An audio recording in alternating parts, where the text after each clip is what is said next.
नमस्कार दोस्तों, क्या आप भी आरपीएससी सेकंड ग्रेड एग्जाम की तैयारी कर रहे हैं और सोच रहे हैं कि 40% मिनिमम मार्क्स कैसे लाएं? तो ये वीडियो आपके लिए बहुत इंपॉर्टेंट है। बहुत सारे स्टूडेंट ये गलती करते हैं कि वो टॉपर बनने की तैयारी करते हैं, लेकिन पहले सच ये है कि आपको पहले अपना टारगेट जो बनाया है वो क्वालिफाई होना चाहिए। टारगेट जब तक क्वालिफाई नहीं होगा तब तक हम कैसे कुछ आगे कर पाएंगे, टॉपर कैसे बढ़ पाएंगे। तो आज मैं आपको बताऊंगी 3 गोल्डन रूल जिन्हें फॉलो करके आप आराम से आरपीएससी के जो सेकंड ग्रेड एग्जाम है उसमें फर्स्ट पेपर में 40% मार्क्स ला सकते हैं। तो यह वीडियो पूरा देखना, क्योंकि इस वीडियो के जो सबसे लास्ट का रूल है वो बहुत इंपॉर्टेंट है। बहुत सारे बच्चे मिस्टेक करते हैं और फिर पूछते भी हैं कि हम क्या करें, है ना। तो चलो स्टार्ट करते हैं वीडियो को। तो सबसे पहला रूल है कि सिलेबस और प्रीवियस ईयर क्वेश्चन पेपर से आधी जीत पक्की हो जाती है। कैसे? सबसे बड़ी गलती क्या होती है हमारी कि हम पढ़ना शुरू कर देते हैं, लेकिन हमें सिलेबस ही क्लियर नहीं होता। खाली पढ़ना ही नहीं है, सिलेबस को क्लियर करना है। तो क्या करें? सबसे पहले ऑफिशियल सिलेबस निकाल ले। सिलेबस निकाल रखा है तो बढ़िया है। उस सिलेबस के अंदर सारे टॉपिक देखें, टॉपिक के ऊपर टिक लगाते जाए। समझिए उस टॉपिक में क्या पढ़ना है, जो पढ़ लिया है उस पर टिक मार्क करते जाए। इसके बाद आपको करना है कि 5 से 10 साल के जो क्वेश्चन पेपर है, पुराने प्रीवियस ईयर क्वेश्चन पेपर है, वो क्वेश्चन पेपर को लीजिए और उसको देखिए कि कौन सा टॉपिक बार बार रिवाइज हो रहा है, कौन से टॉपिक से ज़्यादा क्वेश्चन पूछे जा रहे हैं। अगर आपने ये कर लिया कि भाई कुछ टॉपिक है जो बहुत ज़्यादा बहुत रिपीट कर रखे, और कुछ टॉपिक है जिनसे रेयरली क्वेश्चन बन रहा है, तो आपको कुछ ज़्यादा करने की आवश्यकता नहीं है। जो टॉपिक से बार बार क्वेश्चन आ रहे हैं उस टॉपिक को क्या करें, स्ट्रॉन्ग करें, और उससे ही आपका 40% जो सिलेबस है, 40% मिनिमम मार्क्स है, वो आराम से आ जाएंगे। देखिए, सिलेबस में मास्टर करने की आपको कोई आवश्यकता नहीं है कि 40% मार्क्स लाना है तो पूरा 100% सिलेबस में अपने को बिल्कुल विशेषज्ञता होनी चाहिए, ऐसा कुछ ही नहीं है। आप तो जो सिलेबस में बार बार टॉपिक पूछे जा रहे हैं, पीवाईक्यू में पूछे जा रहे हैं, तो उनको सिलेबस में टिक मार्क कर लीजिए, उन्हीं को बार बार पढ़िए। उससे आपका 40% सिलेबस कवर हो जाएगा।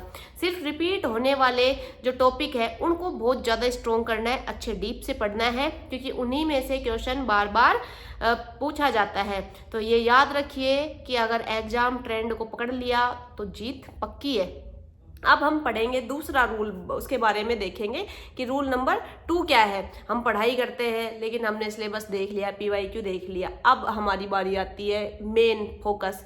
आज इसकी किताब ले आए, आज उसकी किताब ले आए, तो क्या करना है? सोर्स कितने रखने हैं? लिमिटेड रखने हैं। तो रूल नंबर 2 यही है कि सोर्स लिमिटेड रखो, जो है आपके पास उसी को ही पढ़ो। मेरे से बहुत सारा लोग पूछा है कि मैडम फला पब्लिकेशन की है, उस पब्लिकेशन की है, इसकी अच्छी नहीं है तो दूसरी खरीद ले क्या? ना, अब कोई चेंज नहीं करना है आपको, ठीक है। सबसे बड़ी गलती यही होती है स्टूडेंट की कि हर दूसरे महीने या हर महीने एक नई किताब ले आएंगे। आज उस यूट्यूबर ने बता दिया, आज किसी और ने बता दिया। तो आपको ये मिस्टेक नहीं करनी, ठीक है।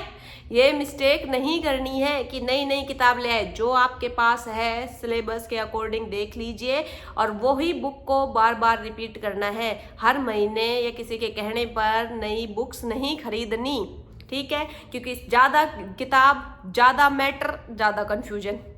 आपके पास हजारों नोट्स पड़े हैं, आपके पास बहुत सारी किताबें पड़ी हैं, तो वही है कि 10 कोचिंगों के नोट्स या 10 किताबों में आप कंफ्यूज ही होंगे, याद आपको कुछ नहीं रहेगा।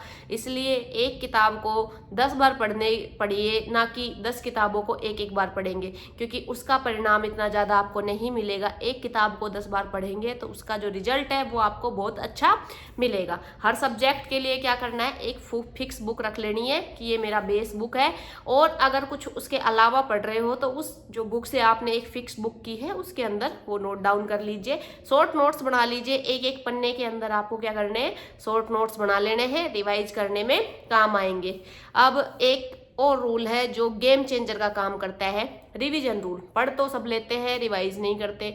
अब रिवाइज क्यों करना जरूरी है? देखो, पहली बार हम पढ़ते हैं तो वो हम कोई टॉपिक को समझने के लिए पढ़ते हैं, दूसरी बार जब हम पढ़ते हैं तो उसको याद करने के लिए पढ़ते हैं, और तीसरी बार क्यों पढ़ा जाता है उस चीज को?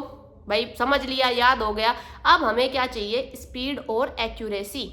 हमने जो पढ़ा है उसको हमें कितना ज़्यादा रिकॉल कर पा रहे हैं, एग्जाम में क्वेश्चन कितने ज़्यादा स्पीडली हम उनको कर पा रहे हैं, हमारी एक्यूरेसी कितनी आ रही है, हमने रिकॉल किया तो उसमें कितने % हमें याद रह रहा है, एग्जाम में हमारे 100 में से कितने नंबर आ रहे हैं। इस चीज़ के लिए 3 बार रिवीजन तो कम से कम कहा जाता है। कोई भी चीज़ कोई भी लोग कहे, सब कहते हैं 3 बार तो कम से कम करो, इससे ज़्यादा हो सके तो आपकी इच्छा है, आप कर सकते हैं, कोई दिक्कत नहीं है। 40% मार्क्स नॉलेज से नहीं आते, किससे आते हैं? स्ट्रेटेजी से। अरे यार 40% ही तो लड़ा है, क्लेरिफाई करने के लिए, क्वालिफाई करने के लिए आपको 40% चाहिए, तो 40% कोई महाभारत थोड़ी ना। स्ट्रेटेजी अच्छी बनाओ, एक बढ़िया रणनीति बनाओ कि कौन कौन सा टॉपिक आप बार बार रिवाइज करोगा, कौन कौन सा टॉपिक आप पढ़ोगा, तो वो आराम से आ जाएगा। बहुत ज़्यादा नॉलेज भी नहीं होगी ना, तो कम नॉलेज में भी आप 40% तो आराम से ला सकते हो। लोग डरा रहे हैं, कोचिंग वाले डरा रहे हैं, यूट्यूब वाले डरा रहे हैं, डरना नहीं है, ठीक है, डरना नहीं है। खुद पे विश्वास रखो, अपने कंटेंट पे विश्वास रखो और बार बार रिवाइज करो उसी को ही। अब आता है सबसे इम्पोर्टेंट रूल, सबसे आखिरी रूल, कि भाई हमें ज़्यादा से ज़्यादा मॉक टेस्ट देने हैं। ज़्यादा से ज़्यादा का मतलब ये नहीं है कि एक दिन के अंदर आप एक मॉक टेस्ट दो, नहीं, आपको क्या करना है, एक वीक पढ़ना है, जो वीक में पढ़ा है उसका मॉक टेस्ट लगाएं, ठीक है। अगर मॉक टेस्ट के लिए टेस्ट सीरीज नहीं ले रखी तो कोई बात नहीं, PYQ के माध्यम से देख ले, RPSC के जो PYQ है उनके थ्रू उन्हीं को टेस्ट सीरीज बना लो आप अपनी। भाई आप ईमानदारी रखें, उसको क्वेश्चन को सोल्व करते टाइम आप ये सोचे कि अपने को चीटिंग नहीं करनी है, तो आप दिशा की जो बुक है उससे भी आराम से टेस्ट सीरीज कर सकते हैं। तो अब आप टेस्ट देंगे तो आपको पता चलेगा कि आपका वीक एरिया कौन सा है, कौन सा ऐसा एरिया है जो आपने नहीं पढ़ा। तो आपको क्या करना है, 7 दिन में तो एक टेस्ट देना है और उसके बाद जो वीक एरिया है उसके ऊपर अटैक करना है। अटैक का मतलब वैसे अटैक नहीं, अटैक का मतलब है कि आपको उस एरिया को पढ़ने की अच्छे से कोशिश करनी है कि वो भी आपका क्लियर हो जाए। क्लियर हो जाएगा तो फिर आपका काम अच्छा हो जाएगा। देखो टेस्ट दिया है ना, 7 दिन के अंदर एक बार टेस्ट दे लिया। टेस्ट के अंदर आपको ये देखना है कि आपके कौन से सवाल गलत हुए। उन गलत सवालों की एक लिस्ट बनाओ, एक कॉपी या पन्ना ले लो या फिर कोई एक नोटबुक बना लो, उसके अंदर आप लिखते जाओ कि ये मेरे सवाल गलत हुए। उनको बाद में हम रिवाइज करेंगे तो हमारे लिए बेनिफिशियरी रहेगा, वो टॉपिक हमारा क्लियर हो जाएगा। और वीक टॉपिक जो है उसको आइडेंटिफाई करो, देखो कि कौन सा टॉपिक आपका वीक है ना। उस टॉपिक को, वीक टॉपिक को कवर करिए, 2-3 दिन उस पर ही काम करिए ताकि वो टॉपिक भी आपका अच्छे से कवर हो जाए, है ना। अटेम्प्ट की स्ट्रेटेजी यही रहती है कि आसान सवाल पहले करें, पेपर करना होता है ना, अटेम्प्ट करना होता है, तो मॉक टेस्ट भी आप इसी तरह अटेम्प्ट करें ताकि मेन एग्जाम में आपको दिक्कत नहीं आए। आसान सवाल सबसे पहले अटेम्प्ट करने हैं, उसके बाद आपको जो 2 में कन्फ्यूजन है, 2 ऑप्शन में कन्फ्यूजन है, वो वाले क्वेश्चन करने हैं। और फिर गैस जो अपन करते हैं, तुक्के जो मारते हैं, वो लिमिटेड रखने हैं क्योंकि नेगेटिव मार्किंग है। देखिए एग्जाम में जो सिलेक्शन होता है वो नॉलेज से नहीं होता, वो एक स्मार्ट स्ट्रेटेजी से होता है। तो आपको क्या करना है, स्मार्ट स्ट्रेटेजी करनी है, आपको रणनीति एकदम स्मार्ट बनानी है। आज का ज़माना ही स्मार्ट का है, तो स्मार्ट बनिए, है ना।